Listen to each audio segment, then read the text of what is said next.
All right, Tim, go ahead. Welcome to Chapter Connect. I'm your host, Dr. Tim Radke, Vice President for Chapters at the Explorers Club. Today, I have the pleasure of introducing you to the North Pacific Alaska chapter of the Explorers Club. This chapter is co-chaired by members Victoria and Joshua Lewis. Victoria and Joshua are commercial fishermen. They own a fleet of commercial fishing boats. They also have participated in education, both in the K-12 system and in the University of Alaska program. They have sponsored and participated in 2 undersea expeditions to find shipwrecks, both of which were successful. Victoria, Joshua, welcome to Chapter Connect.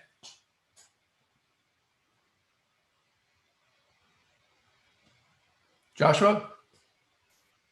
Thanks, Tim. Appreciate it. Fighting to unmute my microphone there. I apologize. Thank you so much for the introduction, and hello, everyone. Thank you so much for joining us at this Chapter Connect. Again, my name's Joshua Lewis, and this is Becwar-Lewis. We co-chair the North Pacific Alaska chapter, one of the world's northernmost chapters of the Explorers Club.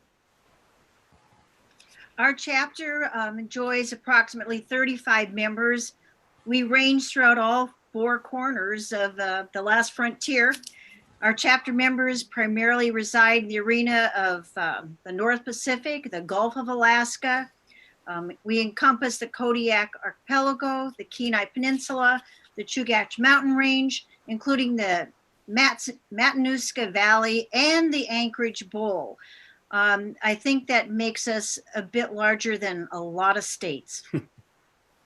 We're excited to introduce you to our presentation team, but before we do that, we'd like to introduce the former chapter chair and current Explorers Club board member, Mead Treadwell, and possibly here in a minute, he will be joined by the club president, Richard Weiss. Mead? Hey, thanks, Josh and Vic, and Tim, thank you for doing this, and Passer, who's online, helped organize this. Thank you as well. I just want to say, as an Alaskan, not only a member of the club since 2002, but somebody who's been involved with club activities for a long time, we've got a great chapter in Alaska. But the main thing, if you're watching, wherever you're watching in the world, this is also a great place to come to explore. We've helped flag expeditions that have been doing some amazing dinosaur hunting. We've helped flag expeditions who have been doing polar crossings in the newly accessible Arctic Ocean. You'll hear from Roman, who's one of the leaders on long trekking and one of the pioneers in pack rafting that's actually advanced exploration all over the world. And we were, during a situation that's well described in Roman's book, able to bring club resources to bear in a search for his late son. We've done a lot to support marine science, polar flights. Just recently, we were a big jump off for exploration into Siberia. And we have a new initiative that's going on as part of the club's diversity initiative on bringing in many, many more indigenous explorers. And one who you'll hear from today is Sven Haakanson, also known as Fisherman, who's done a fantastic amount of work as anthropologist, archaeologist. Sven, I hope I got that right. And not only here in Alaska, the Pacific Northwest, but also in northern Siberia. And with that, the main point I wanted to make, Tim, is that we're a chapter of explorers helping exploration, but we also end up doing a lot of work in Alaska, helping inbound explorers. And our explorers cover many, many different things. I want to give a shout out to our late chapter chair, Michelle, who was the only woman I knew who owned submarines besides the Queen of England. It's going to be fun here to see Spellman Downer's artwork that's so related to exploration as well. So thank you very much. And I don't see Richard on, so I'm going to pass the talking stick back to you. Thanks, Mead. At this point, we'd like to introduce some of our presenters. They're each and every one of them are members of the North Pacific Alaska chapter. And our new students are new members to the Explorers Club. And we welcome you to your first official and exciting Chapter Connect. So in that group, we have Dr. Roman Dial, and we have Russel Wong, and we have Madeline Zietlow. You're not waving. We're going to start over. We're Roman. starting with Roman. You're probably the youngest one in the group. And then Russel Long. There he is. And Madeline. She's there. Toshio. Matsuoka. And Julia. Ditto. Hello. There you are. Great. And I see a newcomer here, but let me introduce the balance of the presenters. Following Roman and his group will be Dr. Sven Haakanson Jr. Hello. And after Sven will be Paul Bennetts. Hi there. And finally, to cap things off will be Spellman Evans Downer. Evans? Greetings, everyone. And Richard, thanks for joining us. Real quick, we really appreciate the fact that you could jump in. A lot of the students met you when we were down in Halibut Cove, and just like to give you a chance to say a couple things. Well, first of all, thank you very much, Josh. I really appreciate that. And it's good to see so many friends. I see Mead, Treadwell, and it's a little bit of sort of synchronicity, coincidence here. I was 2 minutes late because my boys play baseball in Newtown, Connecticut every Thursday. And when I dropped them off, I took a little ride to Treadwell Memorial Park right at sunset. And Mead and I texted back and forth, and it was my first time seeing the park. And Mead, I have to tell you, with the autumn leaves and the setting sun and girls playing soccer on the field and kids climbing over the rocks, I just thought, wow, what a wonderful tribute to the Treadwell family, or to your father. You're muted. Yeah, no, thank you. And, there's maybe, my dad and I did lots of explorations, but I'll never forget walking with him around that property and laying out that park. And oh, it's stunning. An honor stunning. After he died that the town named it after him. So thank you. Yeah. So, Josh, thanks for having me on, because, I actually have been to Alaska chapter events. Again, Mead had been gracious to invite me. And I always say this about Alaska. Alaska is really where all explorers want to be. You may be an equatorial or a mountain climber, but the lifestyle that you lead is something I wish I was doing every day. When I go hiking near my home in Connecticut, every once in a while you get to a spot where you feel like you're somewhere else. And I think that you have that opportunity in Alaska, literally walking, I don't even care if you're in Anchorage or Fairbanks. You don't have to go very far to be among, some of the most magnificent and vibrant landscapes and settings in the world. So this is a pleasure for me, Josh. Well, thanks again, Richard, for joining us. And let's see, I'm going to pass this back off to Kevin now following the presentation. So I'd like to ask everybody to stick around. We're going to have an opportunity for questions and answers. Hey, Josh, I'm just going to take my video off for a second because I just got home.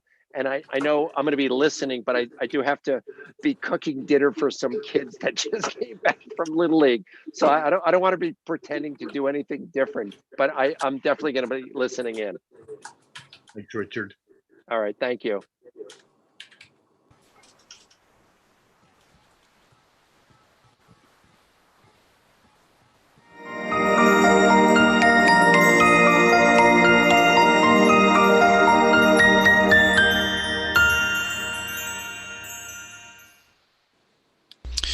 My name is Roman Dial, and I'm a professor of math and biology at Alaska Pacific University, where I study the effect of climate change on tree line in the Brooks Range of Alaska.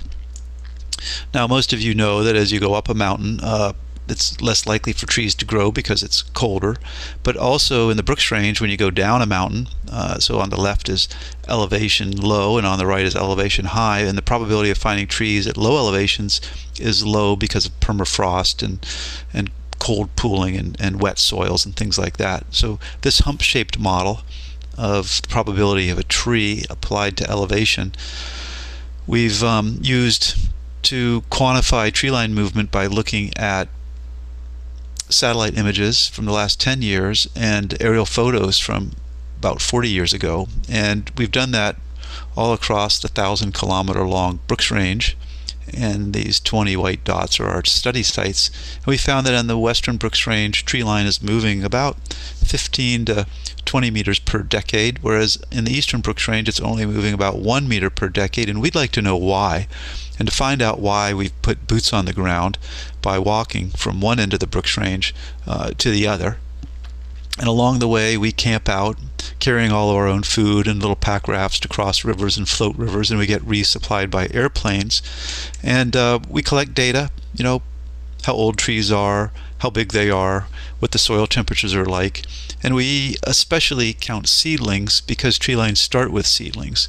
And we have found that in the west, where there's rapidly moving tree lines, we have more seedlings, and in the east, where the seedlings are few, tree lines moving slowly. Now there's some anomalies in the middle, but we'll figure those out as time goes on. One of the more interesting discoveries to me is this place in the western Brooks Range where seeds have blown across a mountain range in just the last century and colonized a landscape where there have been no trees for over 100,000 years. I think that's a pretty dramatic example of the effect of recent climate change. Other dramatic examples of the effects of recent climate change are landslides like this and slumps, thawing permafrost like this one here where a moose was trapped and died. All over the Brooks Range, we've seen in just the last couple of years that the thawing permafrost has spilled this oxidized iron, into these otherwise pristine rivers. So it's a pretty dramatic change that's going on up there. So what I'm going to introduce you to now are 4 students who are going to present to you about how we traveled. Russel Wong will tell you about how we traveled. Maddie Zietlow will tell you why we were there. This year it wasn't just about tree line, it was about some other interesting changes that are happening. Toshio is going to tell you about what we're finding in a very preliminary way. And Julia Ditto is going to talk about the art that she uses to help make all of this sort of technical stuff more accessible to people everywhere. So thank you, and I hope you enjoy their presentations. In 2019, we carried out our first field expedition in the eastern Brooks Range. This acted as a proof of concept of walking and pack rafting through the mountains with a scientific objective. For those who don't know, pack rafts are inflatable boats that can be used much like a kayak, but roll into a package that fits in your backpack. This summer, we embarked on another trip in the central Brooks Range, primarily focused on ground truthing. Here, we started at the Hall Road, walking a northern route to the Alatna River near the Aragetch Peaks. We then turned around and walked a southern route back to the Hall Road, ending in Coldfoot. In summary, we traveled about 375 miles and averaged 17 miles per moving day. To cover this ground, we had to learn to pack light. Lightweight travel meant much more than ditching the non-essentials. We shared as much gear as possible, like a knife, blister tape, or hairbrush. We made sure to bring multi-use gear, like a trekking pole for walking and also support a tent. We looked for water on the trail rather than carry it, and we rationed our food. Here are a couple examples of lightweight gear systems that we used. The quilt is like a mummy sleeping bag without a hood or an underside. Similarly, the mid is a tent without the floor that relies on one rigid pole in the center. You can see here a mid tent with a trekking pole or paddles to support. We also took advantage of a style of travel we called raft packing. Half of the group with rafts would carry the group's heaviest gear in their boats. The others would walk along the river with nothing more than day packs. The final essential component to our expedition were barrels and duffels stashed throughout our route. This gave us the ability to send in food and gear that we didn't have to carry the whole way. It also gave us the ability to leave behind gear for later pickup. After hearing about our journey, you might be wondering why we put ourselves through such a trek. Here's some background information to help to start describe our motivation and our goals. NASA has a sensor on board their Terra and Aqua satellites that is collecting imagery of the entire Earth at a resolution of 250 meter pixels, orbiting Earth every 1 to 2 days. In the past 2 decades, MODIS imagery has shown an increase of greenness in the mountainous climate of the Brooks Range here in Alaska, as is shown in this image here. NASA's MODIS sensor detects reflected light, which is how we can see greenness or brownness of the vegetation. The sensors detect the amount of visible and near-infrared light reflected from the Earth, uses the Normalized Difference Vegetation Index, otherwise known as NDVI, that compares the spectral reflectance to give the total greenness value of a pixel. So you can see here the visible and the near-infrared light being absorbed, giving off different values of greenness or brownness. With that, we can return back to the main question regarding our motivation and goals. The Brooks Range climate, being the northernmost mountain range in the United States, is expected to change more rapidly than anywhere else in the world. Our goal is to help validate NASA's MODIS imagery by using our ground truth data that we collected and hope to continue to be collecting, doing this by trekking on foot pixel by pixel throughout the rapidly changing environment of the Brooks Range Mountains. Given that we were trying to go as light as possible on this trip, we did all of our data collection on a smartphone. So when we got to a significant vegetation change along our route, we would collect a GPS point, which had vegetation classifications assigned to both the overstory and understory in that given area. So here is the total pixel count for our trip that is split up into 10 intervals. As you can see, most of the pixels that we walked across were not changing, although several hundred of them were greening and very few of them were actually browning. This is the overstory and understory high greening interval broken up by veg type. So as you can see, the overstory is primarily evergreen tree, tall shrub, low shrub, and deciduous dwarf shrub, or a mix of those. And the understory is mainly evergreen dwarf shrub, lichen, and deciduous dwarf shrub. This is the same type of graph, but for the browning interval. The overstory is pretty similar to the high greening interval, but the understory is significantly different, with lichen and herbaceous being much more prominent in the browning interval, and the greening interval having more evergreen dwarf shrub and deciduous dwarf shrub. So the clip that's about to play is a video where each second represents a single day of our expedition, just to give you more insight of what the trip was like for us as a crew.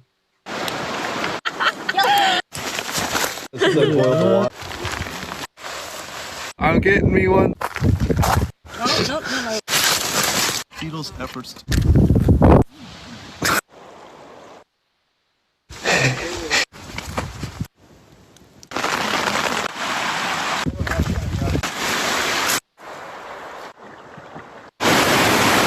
At the fucking ass kick.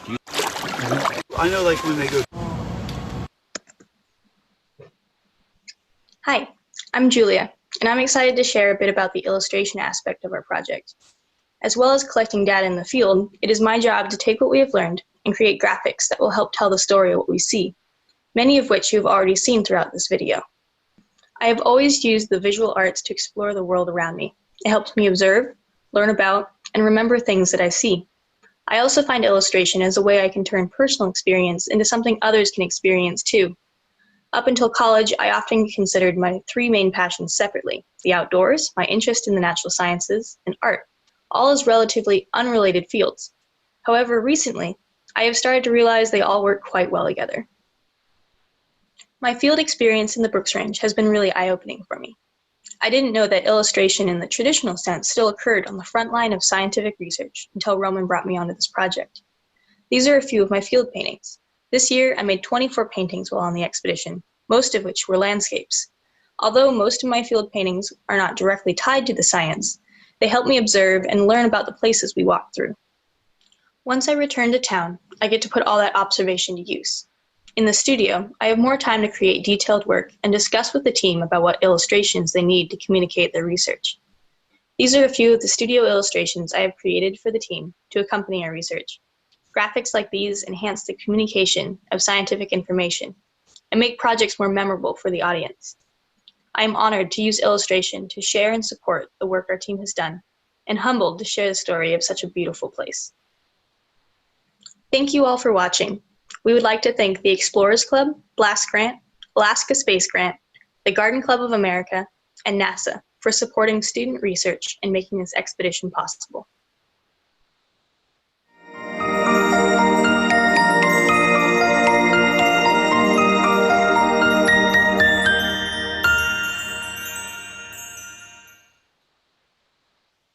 Hi, my name is Sven Haakanson Jr. I am from the village of Old Harbor on Kodiak Island. I'm Sukhbit, Alutiiq. Currently, I'm the curator for North American Anthropology at the Burke Museum and associate professor in anthropology at the University of Washington.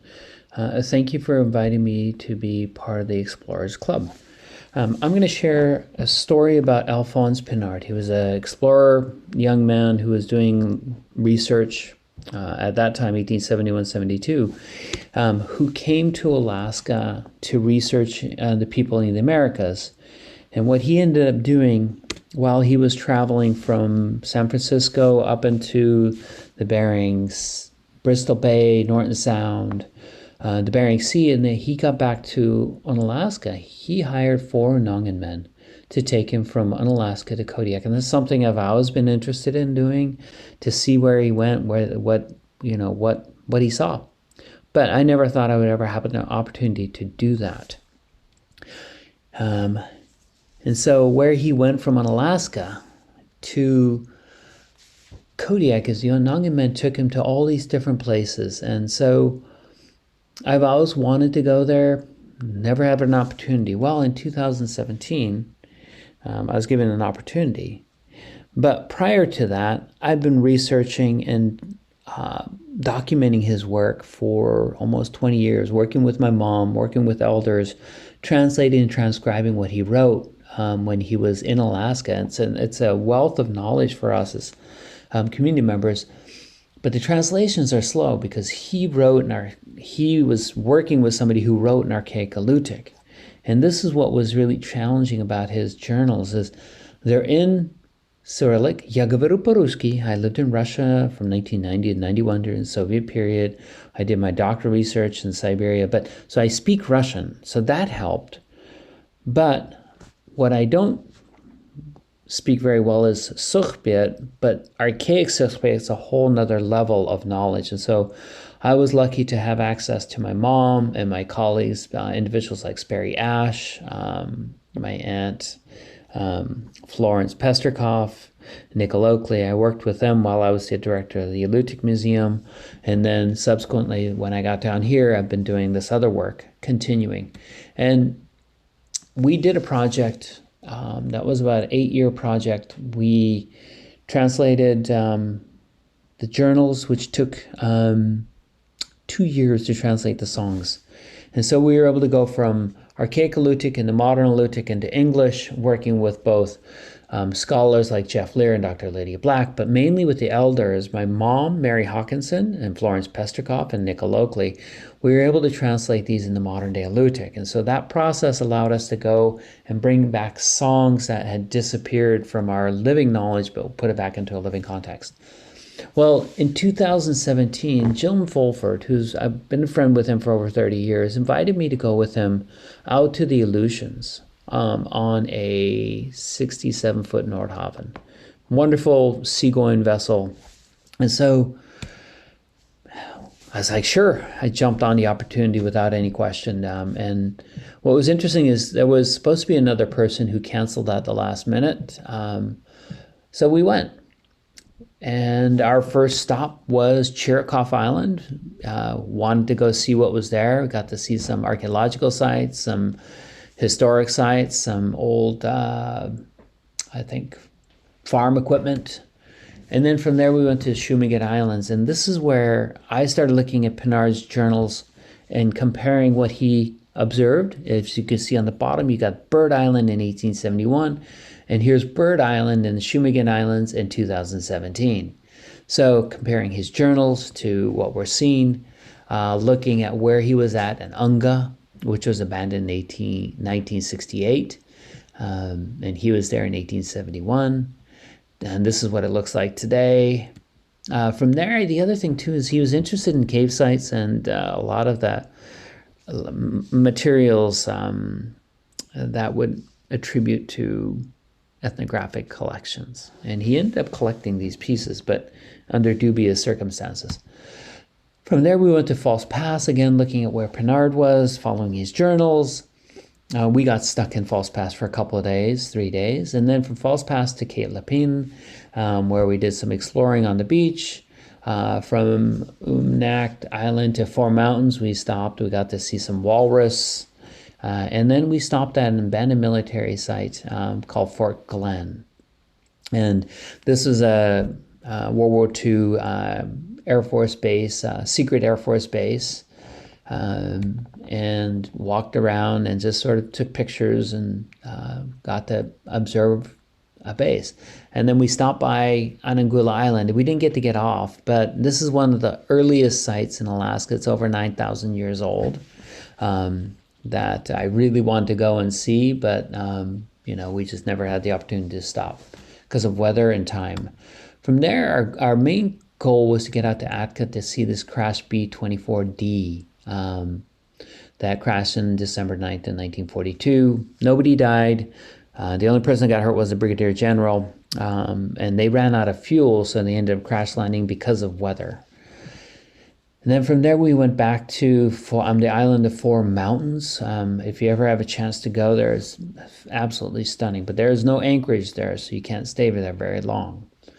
And from there, we went back to Unalaska, and on our way back, this is where I got really I was able to actually look at what Pinard collected and what he was doing. So again, just documenting, learning, and seeing what he saw so we can see it now, comparing his drawings to Unamak Island, to Morjavai and King Cove, to Belakovsky. Again, the journals from Belakovsky, Woznесенский Island and what he met. Who he met, an elderly man who was over 100 years old, to Bird Island where he collected some masks, and then on to Perryville where we met up with some local community members. The last fluent speaker in Sukhstun was created in, Perryville was founded in 1912 after the Katmai eruption. And then from there we went to Chignik, and from Chignik to Kodiak, and in that 2017, we traveled over 2,000 nautical miles in 24 days. And then again in 2019, this time I flew out to Adak and met up with Jim, and we went from Adak to Kiska to Attu, to Agatu Island, which is right here. And then from there back to Kiska. We spent a couple days there to Adak. And then from Adak, we traveled from Adak to Kodiak in 7 days. But we traveled over 2,300 nautical miles in that time. For me, this is all about learning about and relearning about seascape. And so looking at Pinard's journals, I was able to start thinking about how do we change this narrative to learn about where the Unangan men took him. And so this is an ongoing project that I'm hoping to have some completion within the next couple of years. But I just want to give you a quick snapshot of what I've been doing the last couple of years in terms of just learning and exploring the Aleutians and using historical accounts and journals such as Pinard's to get a better understanding and why historical accounts are relevant to us. I want to thank you again for your time, and I look forward to meeting you in person one day once the COVID is past and behind us. But thank you again for inviting me to participate in this Explorers Club.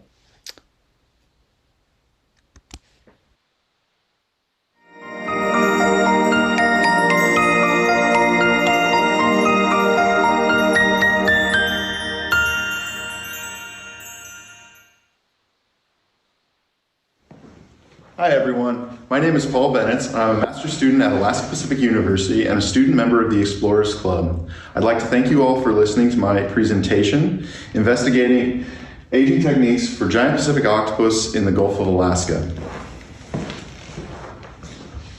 The giant Pacific octopus, Enter-Octopus dothwini, or GPO for short, is found from just south of California, north to Alaska, and then over and down to Japan.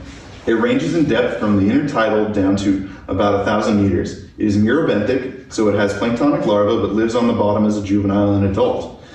It is the largest octopus species, growing up to 45 kilograms. It is semiparous, only surviving one breeding cycle. It is one of the largest or longest lived coastal octopus species with an estimated lifespan of 3 to 5 years based on captive studies. We are currently unable to accurately age individuals from the wild. So why does that matter? GPOs are caught and retained in fisheries throughout their range, both commercial and subsistence, including here in Alaska, where by law, they must be managed with a catch quota. This is the primary reason for wanting to determine the age of individual GPOs. Age-related data like size at age, age-specific growth, reproductive age, age-based mortality, and recruitment age is important to fisheries managers because it influences the potential growth of a population and so influences its productivity and its resilience to fishing pressure. A fast-growing population, represented here, would have fast-growing individuals that mature at an early age and produce a lot of eggs. A slow-growing population, represented here, would show the opposite and would need to be treated more conservatively than a fast-growing population, which could withstand a higher degree of fishing pressure and has higher resiliency. So how do we age GPOs? Octopuses lack the tissues that we normally use for aging, like bones and teeth, and unlike squid, their stylus won't work either. Some tissues have been shown to work in other octopus species, however. This includes beaks, stylets, and lipofuscin, but they will need to be validated in GPOs. So what is stylet increment analysis? First, what is a stylet? Stylet is the vestigial remains of the shell present in most mollusks. Similar to a squid pen or a cuttlefish cuttlebone, they are chitinous rod-shaped organs located dorsally in the mantle musculature, and they act as an anchor for the funnel retractor muscles, which allows the octopus to respirate and siphon more effectively. Most important to this study, when viewed in cross-section, you can see a banding pattern, and these bands can be used for aging once the rate of accumulation has been verified.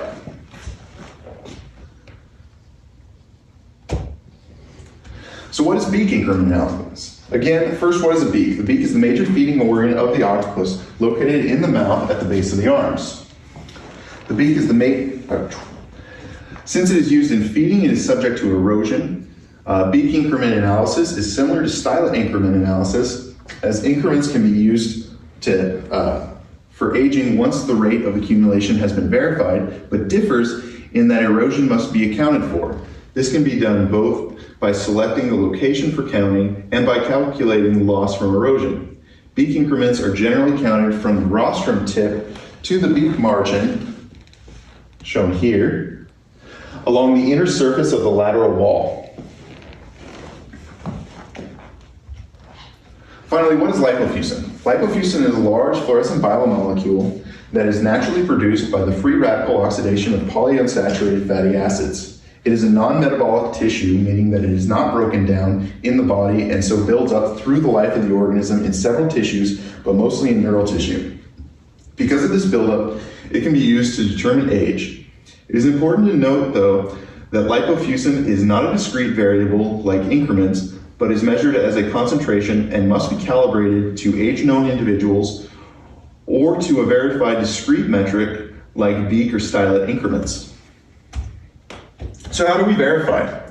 In the best case scenario, you would take a population, represented here, of known age individuals that you would periodically sample from, and so you would count the increments or measure the lipofuscin against the amount of time that that individual has lived, and you would sample periodically through the natural life of the population.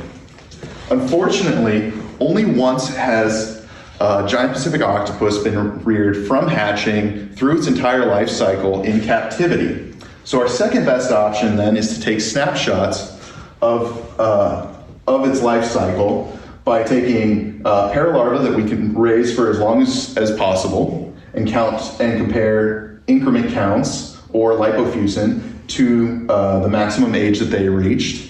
And then you can take snapshots by marking the beaks and stylets with some sort of marker, allowing the octopus to live for a certain amount of time, euthanizing it, collecting the tissues, and then counting those increments from the mark to the outer margin, and comparing that to the time from marking to death. For my study, I'll be focused mostly on the known age paralarva. So how do I plan to verify accumulation rates in these tissues? First, I will look at the beaks and stylets of approximate age known paralarvae donated from the Alaska Sea Life Center. Second, I will compare beak and stylet increments to lipofuscin and to each other in giant Pacific octopuses taken from fisheries. To start, let's look at the paralarvae. Giant Pacific octopus paralarvae were donated to me by the Alaska Sea Life Center from a clutch that they were trying to rear. However, since the goal of the Sea Life Center was to try and rear the paralarvae, not to conduct an aging study, the paralarvae were not separated into daily cohorts. Paralarvae were brooded by the mother in the display aquarium and then transferred into brooding tanks within 24 hours of hatching. They were added to the tank until 75 was reached, and then this was done for 2 more tanks, with the final tank only reaching a total of 35 paralarvae.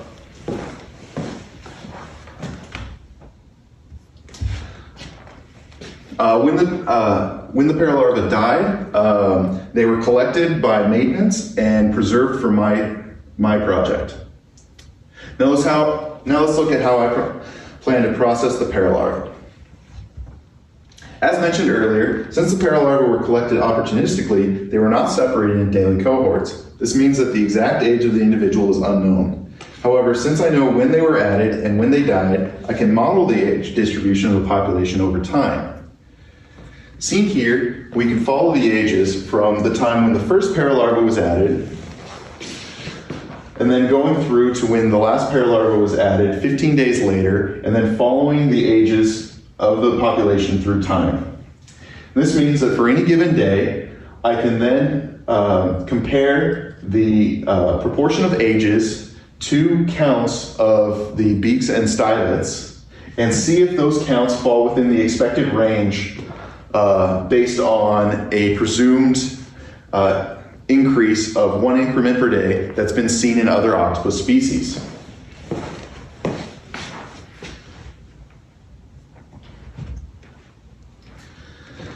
Now for fisheries octopus. Octopus were caught in fisheries and I collected tissues dockside. The tissues were transported back to the lab and preserved. Eyes and beaks frozen and stylets placed in ethanol. I will remove the optic lobes from behind the eyes, as the lobes are a known place for lipofuscin to accumulate in other octopus species. The lobes will be processed, lipofuscin measured, and compared to beak and stylet increments. In addition to tissue collection, octopus weight and sex were recorded, along with stylet weight and dimensions. Octopus weight and stylet weight will each be compared to stylet increments to see if either may be used as a less laborious way of estimating age. Beak increments will also be compared to stylet increments to quantify the rate of beak erosion. This is how I plan to investigate these aging techniques for giant Pacific octopus. My work today is focused on processing the stylets from fisheries, caught octopuses, and counting the increments. This involves preserving and fixing a small cross-section of the stylet by first dehydrating in ethanol and then fixing in low viscosity acrylic resin, mounting it on a microscope slide and viewing it under a microscope to count the increments. So this is what a stylet looks like under 40 times magnification. We can just start to see the banding pattern, and it kind of looks like tree rings from the center going to the outer margin of the stylet.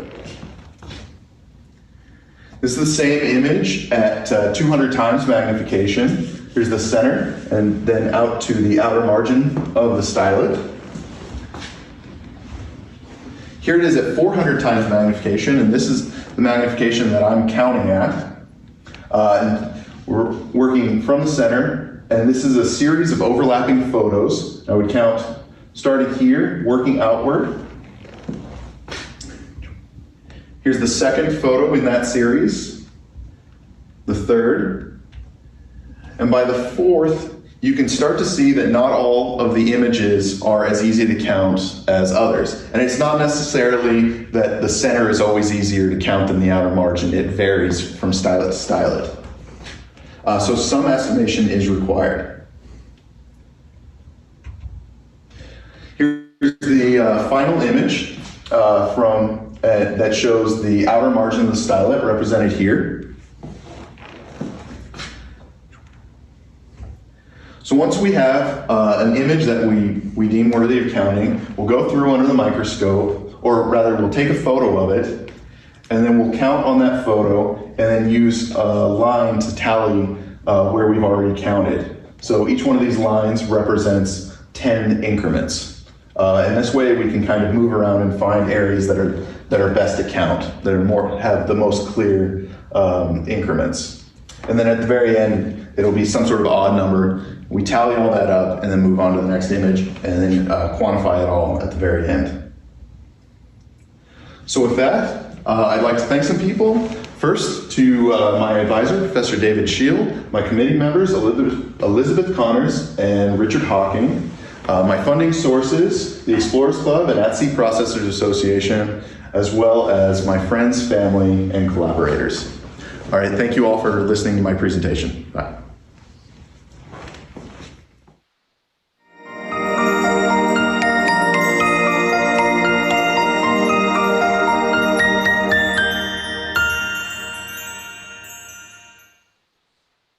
We are underway. I am Spellman Evans-Downer. I'm going to share paintings and drawings with club members this evening.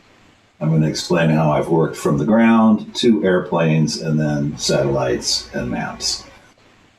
Typically, working on the ground is a painting like this, and it's the east side of the Sierras. In 1985, I moved to Alaska. This is Denali Peaks, 1985 lithograph. Soon upon arriving in Alaska, I realized I wanted to get up in the air. So I had friends with small planes, and I was able to get up and see around Alaska. This is flying over the Susitna River, and here we are flying over downtown Anchorage. But I realized that the map view was the best way to analyze what I was interested in landscape. I was very interested in faults, geology, geography, morphology, and those things were best depicted using a completely aerial map-like view. I love rivers. I lived in Cooper Landing during the summer. I was a Kenai River fishing guide for 10 years. Here I am rowing the Taslina. I did a lot of exploring all through the Copper River Basin, but I did most of my guiding for the 10-year period, 1991 to 2000, on the Kenai. My early map works are a study for downtown Anchorage mural, 1989, and then we're going to see the mural completed, North Pacific Arc. It's actually in need of repainting, and I'm going to be making a campaign to have that happen in the next summer or two. I decided to go back east where I had connections, and I worked out of DC for 4 years. This is a painting of the DC Capitol called DC Diamond. And here I am up in Flushing, Queens, with a work in progress that shows my projection. I was trained as a photorealist, and I use photographs to project images. That's why I get a likeness and a correctness, but I paint very expressionistically. Here is an installation of my show at the Visual Arts Center of Alaska. And then we're going to see East Coast, North Coast, West Coast. I tend to keep traveling around. I'm back in Anchorage here in 1993 for this exhibition. You can see a New York painting on the left, a Kenai painting in the middle. This is the Hudson River Museum from 1995, a very important show for me. And this really shows how I set myself up with a satellite image, a map, an aerial photograph, and I combine them together to make these composite aerial landscapes. This is New York City at the time of the American Revolution. I've always been very interested in history. And here we have the big show that I had at the Museum of the City of New York in 1998. I continued to paint New York City. I continued to paint the East Coast, Washington, D.C., and all the places that I've lived and worked in. But now let's turn our attention to some Alaska works. I've been 36 years in Alaska. I have been painting the state literally for that long, so it's hard to pick what you might show. These are some early works. We're going to see some of my fishing works, pouring paint. That's a big part of my process, using currents and fishing holes as the theme for artworks. This painting is from this summer. I had a chance to go up to Denali. I hadn't been for years. This is along the British Columbia coast.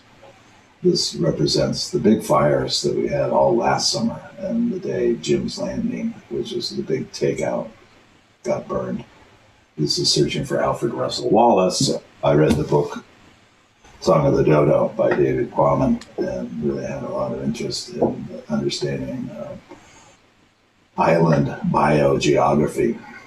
Here we see Vietnam, and I'm about to go back to some California compositions, revisiting the Bay Area in 2018, and the ongoing theme of Los Angeles. This is done in '96, based on the faults and seismic activity, and here we have one from 2018, Greater Los Angeles.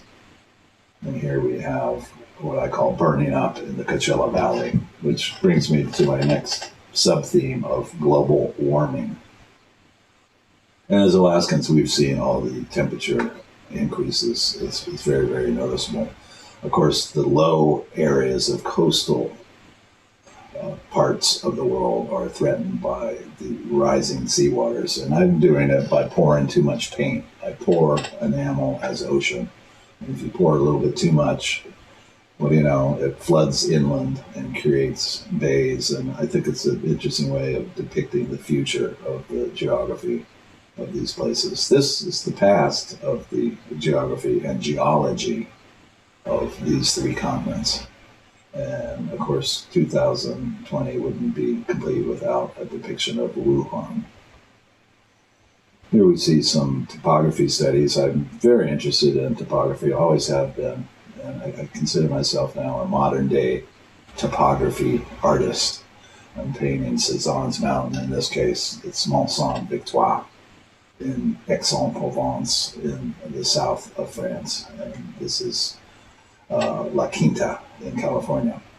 This is a section on music, and I was very inspired by Kandinsky years ago, who used music compositions as a way to make abstract art. This artist did the same. His name is Xu Te-Shun. He's a Chinese-French master of modern art. And he really got me thinking about Chinese brush painting and ink painting again. I went back. This is a painting I did in '82. It was the best class I ever took in grad school, was the Chinese brush painting.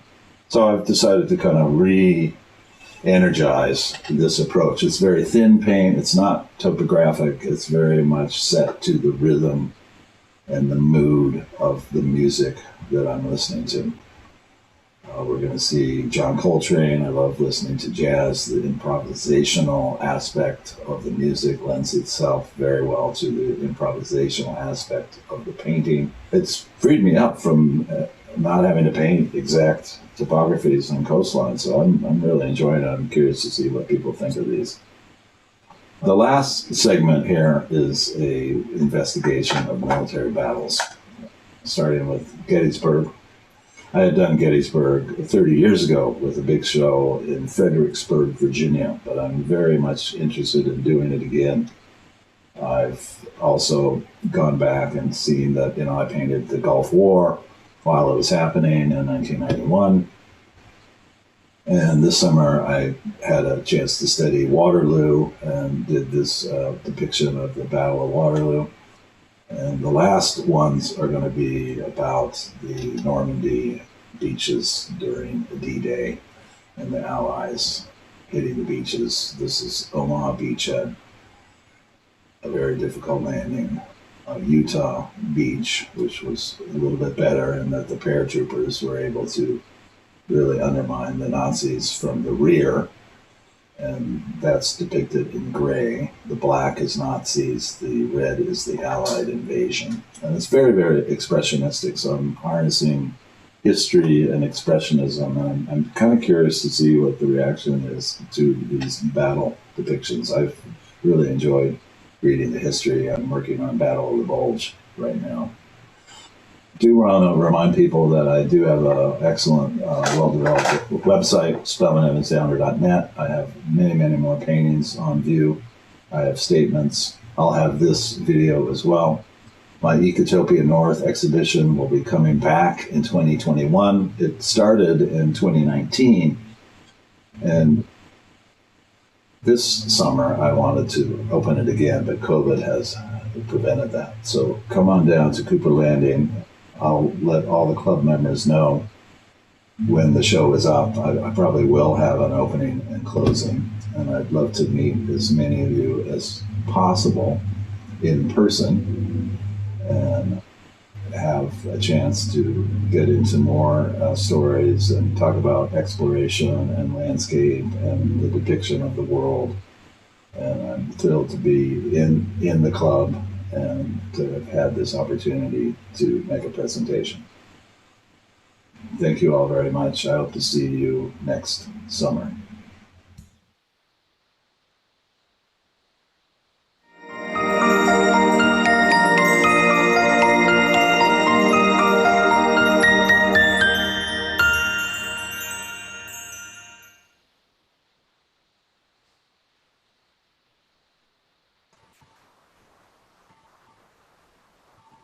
Oh, that was a great presentation by everyone. Thank you so much.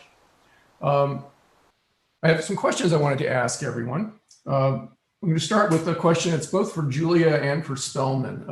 I personally have a hard time remembering what I ordered from Amazon yesterday. I mean, it's just the way things are. My memory isn't all that great, not what it used to be.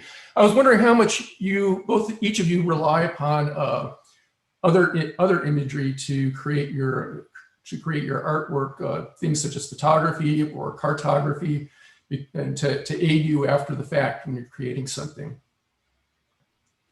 Why don't you start, Julia? Because I really enjoyed having young people with their new perspectives involved with the club. Alrighty then. Thank you, Spellman. I like to rely mostly on imagery that I collect myself. I feel like it feels like I've put in the work myself to get it. I use a lot of reference photos that I take from the field to use for detail work. But I also have, like, as I'm outside absorbing it all in my brain of what the landscapes look like, it comes out in my paintings once I am back in town. And it's like observing and collecting all this visual information to put it out on paper. So a lot comes out even just from my memory, more than what I'm just looking at on photographs. I also really enjoy using maps for specific types of more creative works, combining topographic maps with artwork as well. And for that, I definitely use maps as references. Excellent. I certainly use a multiplicity of images, all kinds of cartography. I always check for satellite images. I absolutely adore Google Earth, that you can go anywhere and look and see. You can even go backwards into recent history of aerial imagery as well. But I want to be there as much as possible in person. Direct observation is a huge part of it. and I always have my camera, so I'm always involved with photography. As I mentioned in my presentation, I studied photorealism up in San Francisco, so that's a big part of what I do.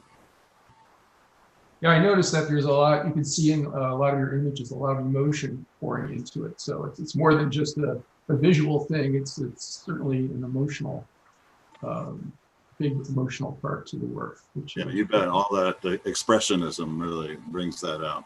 Yeah. Yeah. Question for Paul with the giant Pacific octopus. You were talking about the lipofuscin levels. Now, does it depend on where you sample, or do you have to sample in a specific region consistently, like you mentioned the optic lobes?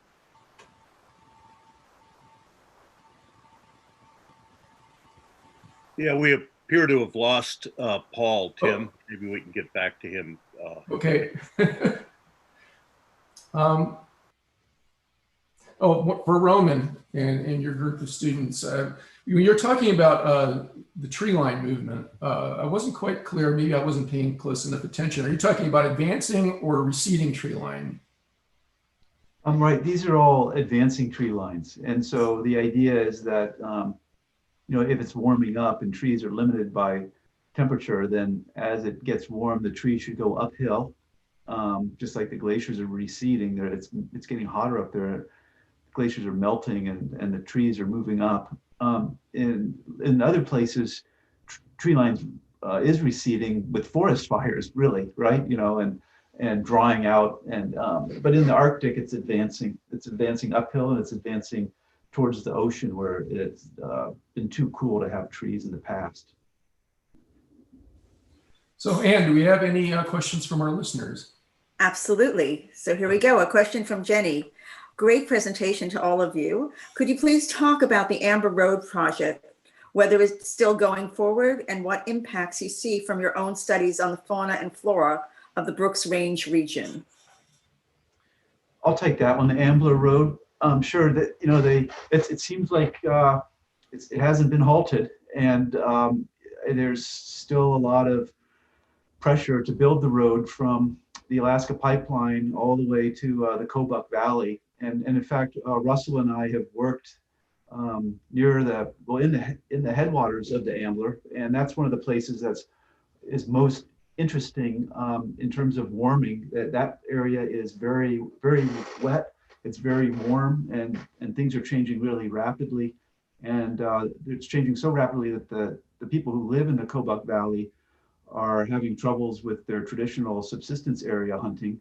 And so putting a road in there to the Ambler River where they want to mine would probably compound some of the problems that they're having there. Not an easy situation here. Okay, so Paul's not on right now. We have another question here. What differences in physiology and behavior? Is he there? He's not there. No. Okay, we have to save our octopus questions. Okay, Spellman, what's your plan to preserve and repaint the 1989 mural you created in Anchorage?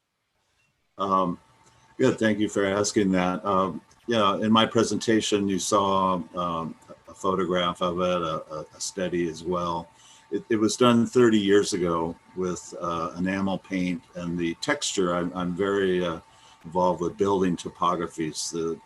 If I had made it out of modeling paste, it would have cost a fortune. So I used drywall mud, which is fairly soft. I then put about 5 or 6 coats of enamel over it. And I've been very pleased to think that it's held up as well as it has. But over the last couple of years, it's now deteriorating. And I think I can still save it, but it needs to happen fairly soon.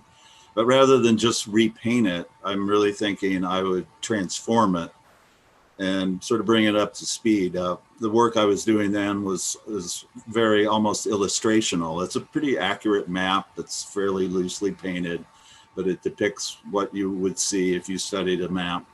And I'd like to now make it more geologic. It would still have the map, but it would be much more about the formation of Alaska and the terrains and the morphology and the science of, a huge piece of geologic history is really my vision at this point.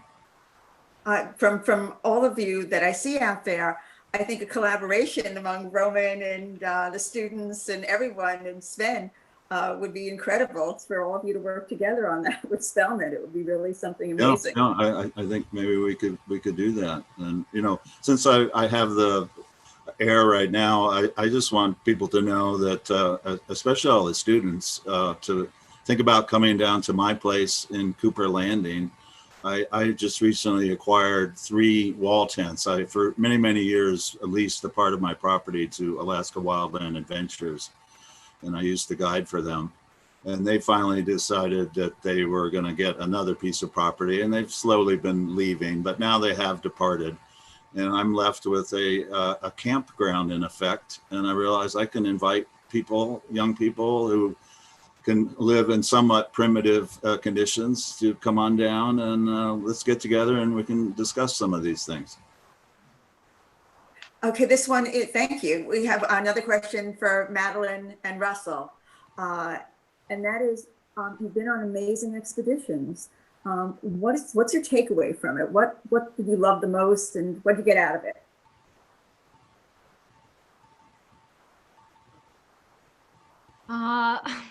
What did we get out of it?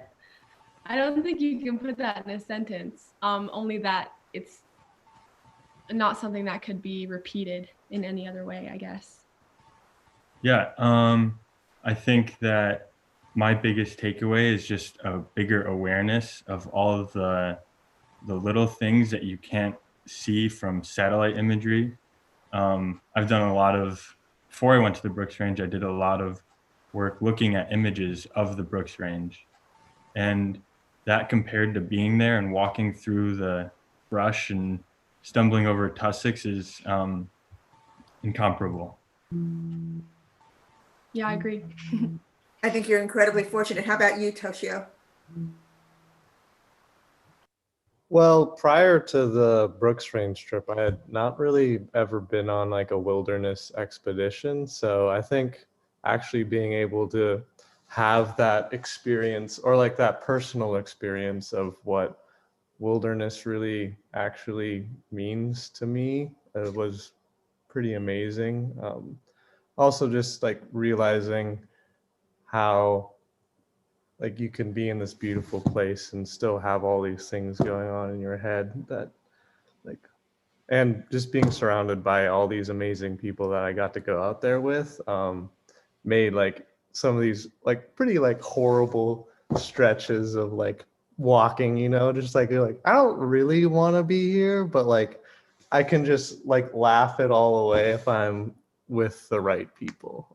So the crew really made it a special experience for me personally. It looks like you surrounded yourself with really incredible people and you're the leader. Thank you for bringing everybody along. In fact, everybody at the Explorers Club wants to come along with you on your next expedition. So let's see, we have another question here for Spellman and Julia. How do you decide what art supplies you want to bring onto the field with you? Julia, you take that one again. All right, thank you. Yeah, that's an ever-evolving question. Last summer, I went on the Eastern Brooks Range expedition with Roman, and I had a very minimal art kit. It all fit into a tiny little bag with a couple pads of paper, and I created very little paintings.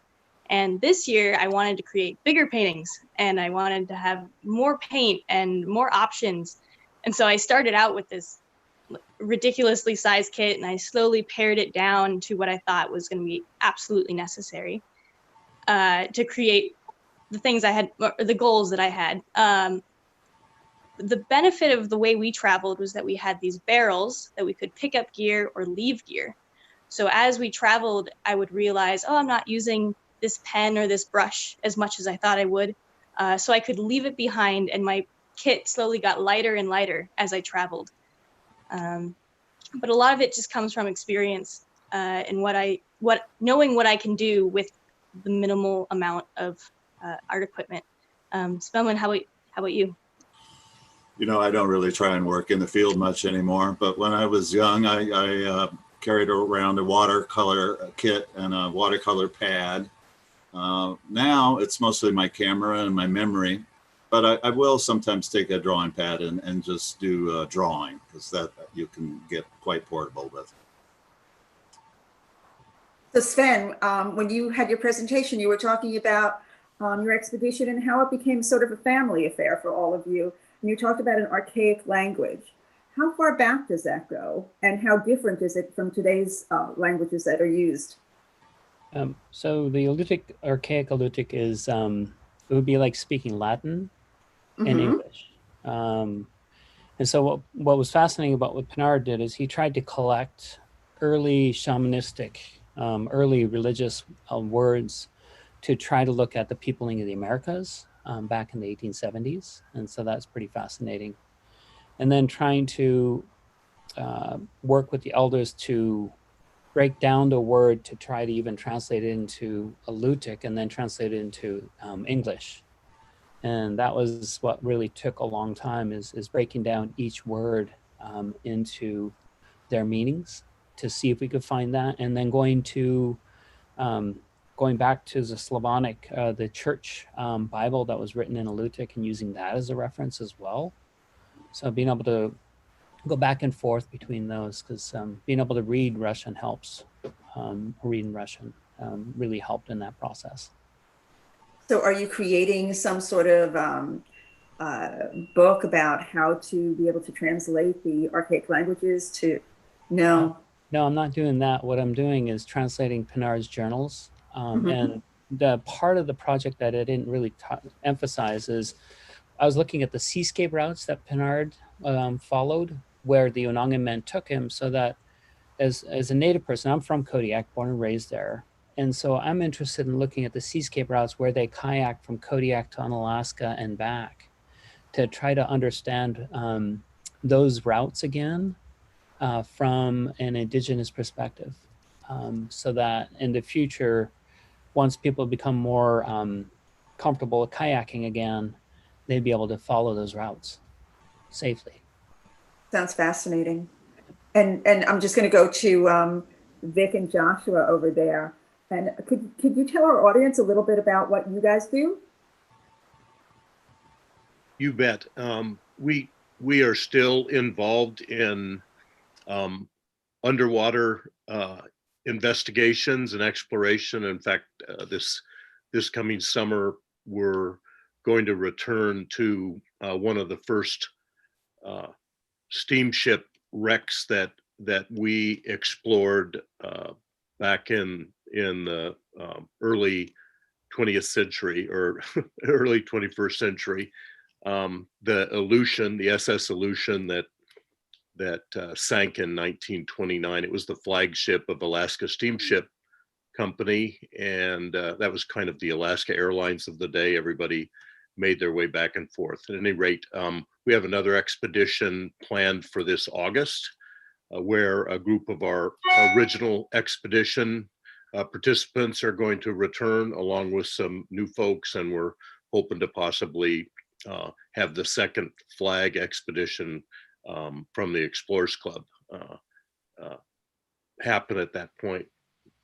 And forward looking from all of that, just as Spellman has offered, the incredible camp that he has on one of the major bends of the river in Cooper Landing, Josh and I as well are very excited to have added the Halibut Cove Property and Conference Center to what we're doing now, because I truly believe that the more that you can get great people together and create that flow of conversation and discovery, the better off we all are. And fortunately, many of the participants that are on here today were able to come down and join us doing that. And we look forward to doing more in the future.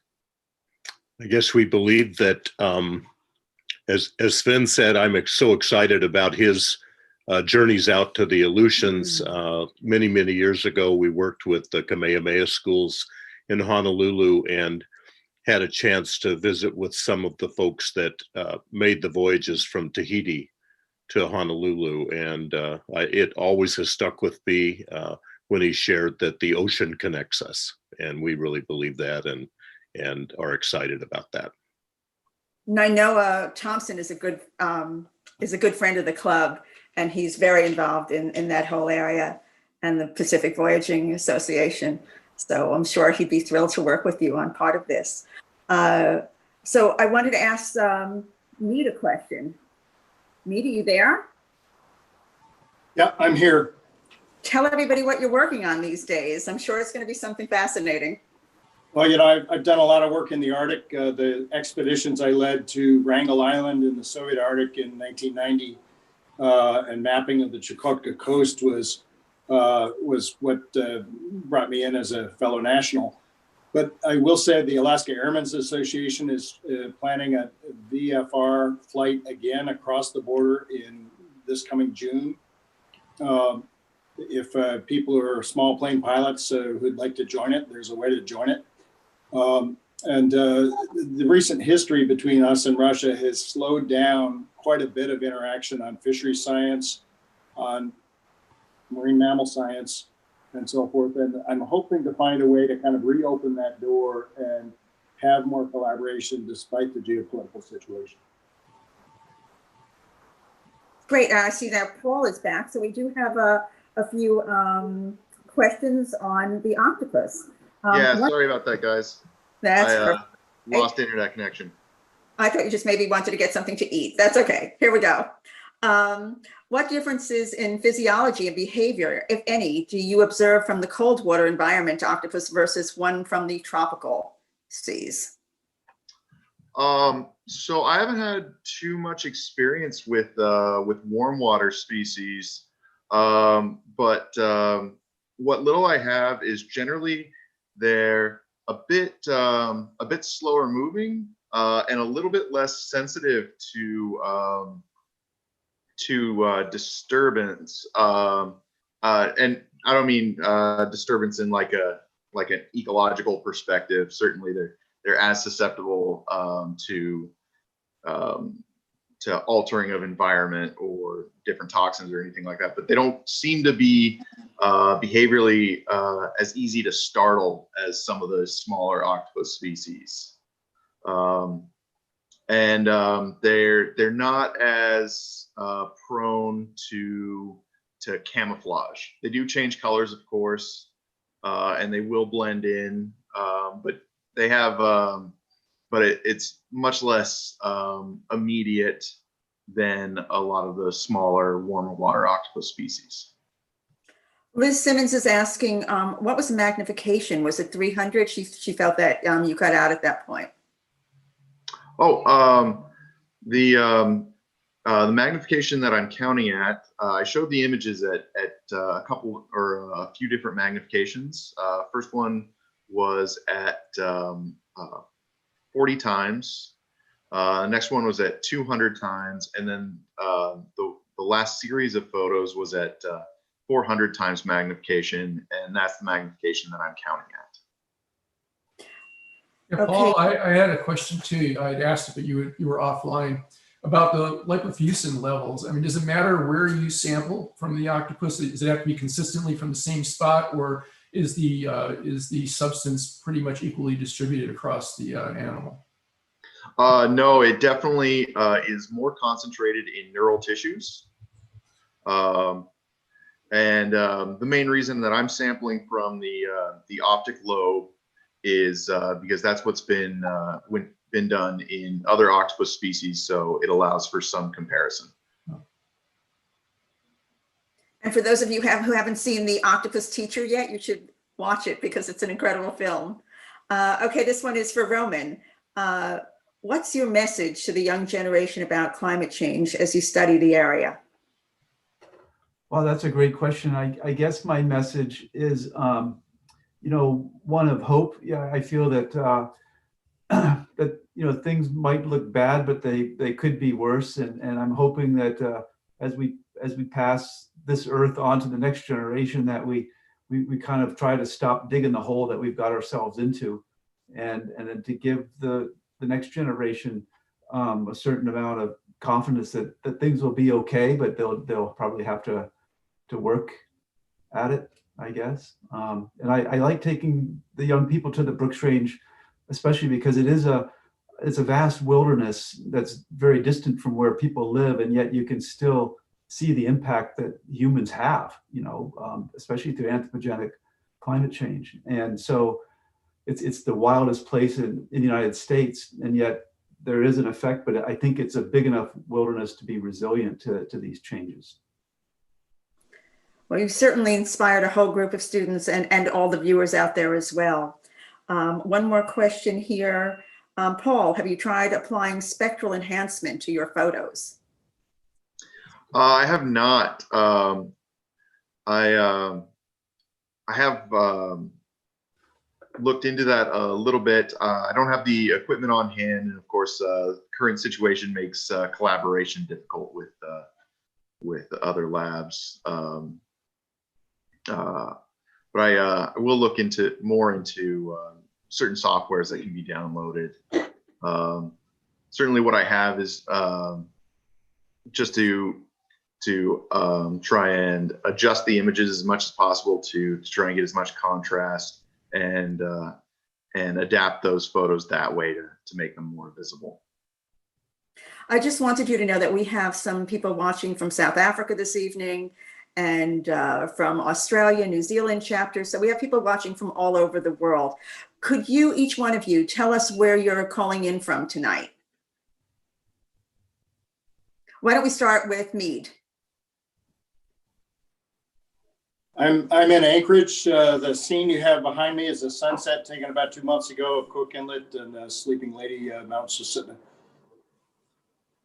Spellman?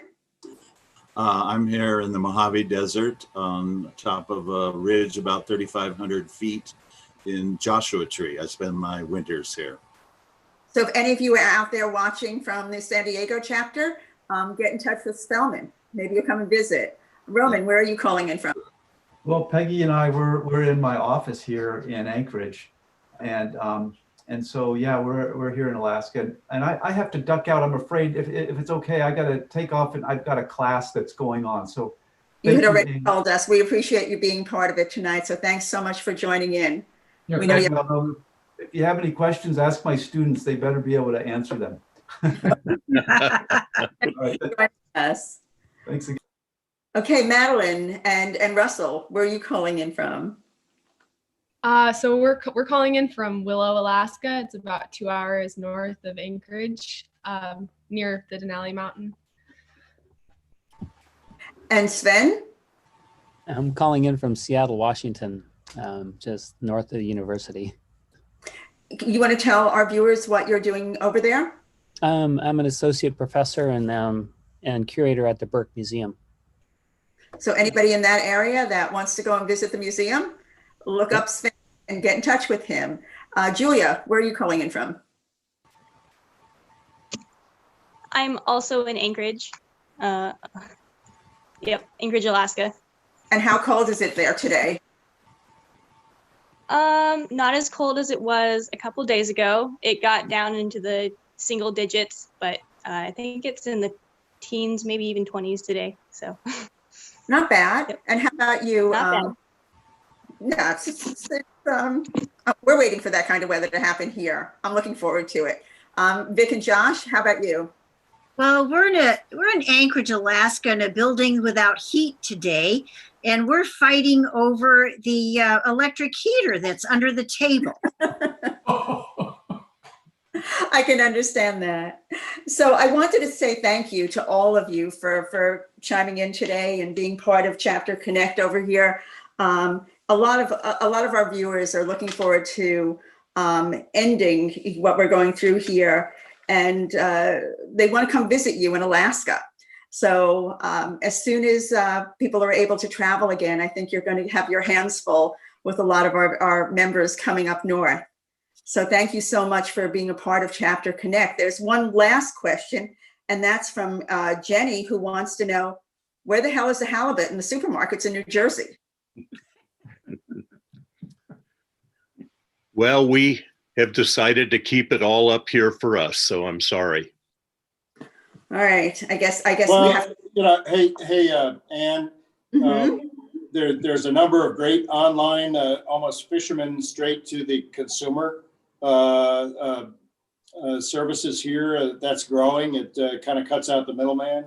But also talk to the supermarket in New Jersey, because we spent a lot of money trying to sell our halibut. We have year-round quotas so that we can have fresh halibut year-round. And most of the time you get it frozen, but it's actually a pretty big deal. And what you heard Paul talk about today, one of the other things I'm doing, and one of the things that we need to talk about more at the Explorers Club, is there is so much marine science that is yet to be done, where, as Paul showed us today, basic biology isn't there. And you look at some species that are being caught in the sides, octopus, rockfish is another example, where we just have to learn much more about the basic biology. So we're all working on that too.